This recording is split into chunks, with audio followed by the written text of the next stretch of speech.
Halo warga sipil sekalian, welcome back.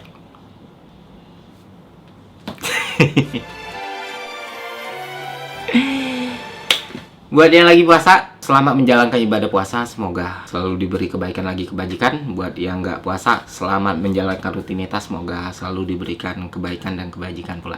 Amin. Oke teman-teman, langsung aja.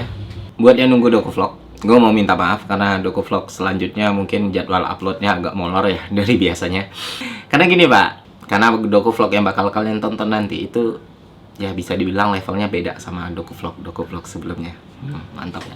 Secara substansi beda, secara sinematografi beda, secara skrip beda, secara durasi juga beda. Sesekali gue pengen lah ngasih tontonan sekelas Netflix buat kalian semua. Mantap gak sih? Gak ada yang bercanda, gak akan mungkin sampai Netflix lah.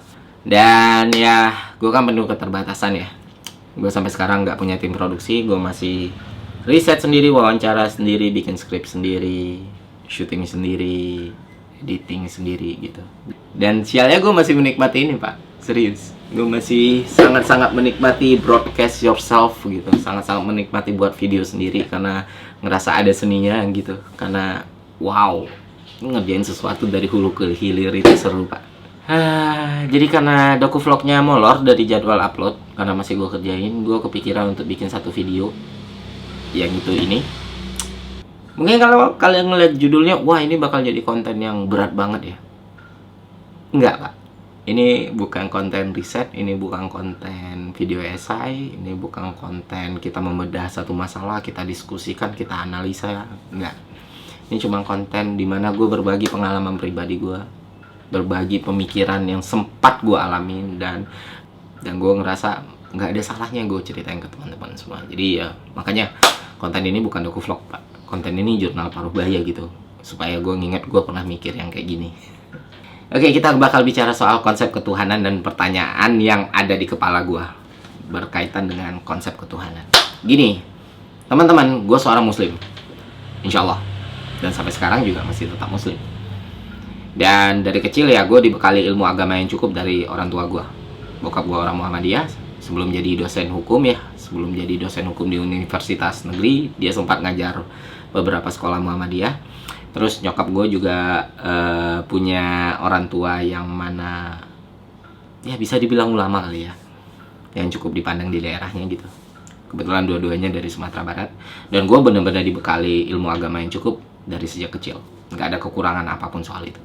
Kalaupun ada sesuatu yang buruk tentang gue hari ini dan kalian lihat itu fix murni salah gue seutuhnya, bukan salah orang tua gue. Nah itulah, entah kenapa dari kecil itu otak gue kayaknya bekerja dengan cara yang nggak biasa pak. Suka mempertanyakan hal-hal yang sebenarnya nggak esensial gitu loh, sebenarnya hal-hal yang bikin capek sendiri, bikin sulit sendiri. Dan satu pertanyaan yang gue ingat waktu kelas 3 SD yang bikin susah tidur lah dalam satu bulan, anak kecil umur 10 tahun gitu, gimana keadaan dunia sebelum Tuhan. Gue sempat mikir kayak gitu cuy waktu kelas 3 SD. Terus gue mikirin, apakah putih semua ya, terang gitu, atau gelap semua, hitam. Tapi kalau putih semua dan terang, siapa yang menciptakan warna putih? Siapa yang menciptakan keadaan terang? Tapi kalau gelap semua dan hitam, siapa yang menciptakan keadaan gelap? Dan siapa yang menciptakan warna hitam? Mau pusing gue. Tapi mungkin karena itu gue masih kecil banget, dan ya makin kesini makin bertambah pemahaman gue soal hidup dan agama yang gue anut. Gue mulai deal with it gitu. Gue mulai menerima konsep ketuhanan, soal Tuhan yang tidak dilahirkan, Tuhan tidak diciptakan. Lama-lama gue bisa melupakan tekanan dari pertanyaan tersebut. Cuman masalahnya adalah pertanyaan yang muncul di kepala gue bukan cuma itu doang. Gue sempat mempertanyakan soal surga neraka gitu. Jadi kayak surga kan, lu tahu surga, kalau misalnya semua manusia ini masuk surga, kehidupan seperti apa yang kita jalani? Kita semua tahu definisi surga adalah sebuah kehidupan impian semua orang gitu. Tapi yang bikin gue bingung adalah kehidupan impian semua orang itu bisa beda-beda cuy. Hidup yang gue impikan sama hidup yang lu impikan kan bisa beda pak. Terus kayak gimana jadinya ketika kita nanti masuk surga? Apakah kita menjalani sebuah kehidupan di dunia yang sama, atau kita menjalankan sebuah kehidupan di dunia yang berbeda-beda? Gue mempertanyakan hal itu di SMP gitu. Dan guru agama gue marah. Tapi ya sudah. Terus gue sempat memikirkan ujung dari keabadian.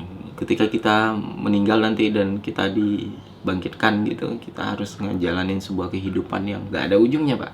Kematian itu menakutkan, tapi keabadian itu, kok lu tahu nggak, keabadian itu sesuatu yang tanpa ujung, cuy. Tapi ya sejauh ini nggak ada pertanyaan yang benar-benar mengganggu gue kecuali satu pertanyaan yang bertahun-tahun gue pikirin.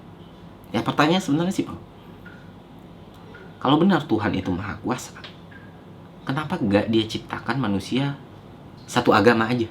Kenapa ada banyak agama di dunia ini? Dan nggak ada satupun jawaban yang memuaskan gue. Gue udah nyari ke banyak guru, ke banyak buku, dan nihil. Dan ya jujur karena pertanyaan itu juga gue sempat berada di titik terjauh gue dari agama, Pak. Beneran. Ya sekarang nih masih jauh, belum deket. Tapi dulu tuh jauh banget gitu lah. Dan ya pertanyaan itu sangat-sangat berdampak sama hidup gue gitu. Dan kalau gue ceritain ini video bakal panjang banget. Jadi ya udahlah, kita ceritakan lain kali aja. Syukur alhamdulillah gue udah ketemu jawabannya, Pak. Gue nggak tahu itu jawaban yang benar atau salah, tapi at least itu jawaban yang gue anggap memuaskan hati dan batin gue. Dimana gue ketemu jawabannya? Di Al-Maidah ayat 48. Kurang lebih intinya kayak gini. Koreksi kalau gue salah, tolong. Nah gini, kalau Allah menghendaki, niscaya kamu dijadikan satu umat saja. Tapi Allah hendak menguji kamu dengan karunia yang telah Dia berikan kepada kamu. Maka berlomba-lombalah kamu dalam berbuat kebajikan. Karena pada Allah lah kamu semua kembali. Dan Allah akan memberikan jawaban dari semua hal yang dahulu kamu selisihkan. Selesai, Pak. Beneran intinya kayak gitu di ayat Al-Maidah 48. Lu cek sekarang. Gila gue. Rasanya semua beban hidup gue bertahun-tahun ya. Semua beban pikiran gue, beban batin gue itu hilang, cuy. Gue ngerasa jauh lebih tenang, gue ngerasa jauh lebih damai. Yang dulu kepala gue suka muncul pertanyaan-pertanyaan yang kayak barusan ya, kayak yang tadi gue contohin, itu udah hilang semua, udah, bener-bener udah. Gue jadi jauh lebih tenang sekarang. Dan lo tau kenapa gue nganggap ayat itu jawaban? Ya lu bisa cek sendiri, Pak. Di situ nggak ada pakai kiasan, di situ nggak ada pakai metafora, di situ kita nggak pakai majas. Kita dikasih jawaban yang bener-bener bold, jelas, sederhana, singkat, padat, jelas, selesai. Jika Allah menghendaki, niscaya kamu dijadikan satu umat saja. Ibarat bahasa santainya kayak gini lah. Kalau gue mau mah, gue bisa jadiin lu semua itu satu agama. Gue tahu lu pasti bakal mikir kayak gitu. Gue nanggapnya kayak gitu, Pak. Makanya dia langsung jelas gitu. Nah, bait selanjutnya dia menjelaskan kenapa enggak. Karena Tuhan pengen menguji kita dari karunia yang telah diberikan kepada kita. Itu yang gue tangkap ya. Kita ini kan manusia, makhluk yang spesial banget ya. Makhluk Tuhan yang paling spesial banget. Kita dikasih hawa nafsu, akal pikiran, kehendak sendiri. Itu sebuah karunia. Tapi sekaligus ujian buat kita. Karena pada akhirnya kita yang nentuin kan. Kita yang milih. Nah, kalau diuji dari apa sebenarnya? Dari tugas utama kita hidup di dunia. Itu yang gue tangkap dari ayat itu. Tugas utama kita apa ya? Berlomba-lomba dalam berbuat kebajikan. Sesimpel itu, Pak. Ya sesederhana lu hidup sebagai khalifah.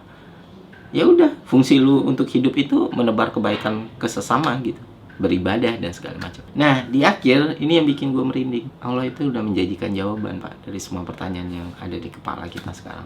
Yang gue tangkap ya, mungkin gue nggak ketemu jawabannya sekarang, tapi Tuhan udah menjanjikan kalau jawaban itu bakal dikasih. Di situ kan gue ngerti kalau Tuhan tahu keresahan ini gitu. Sekarang ya pertanyaan kayak, kalau Tuhan Maha Kuasa, kenapa ada banyak agama di dunia ini? Itu udah nggak mengganggu gue lagi.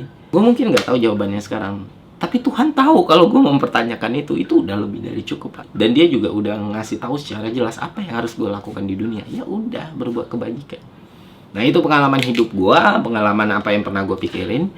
Gue nggak tahu ini bakal bermanfaat atau nggak buat kalian. Semoga bermanfaat. Sekian dari gue, sampai jumpa di konten selanjutnya. See ya.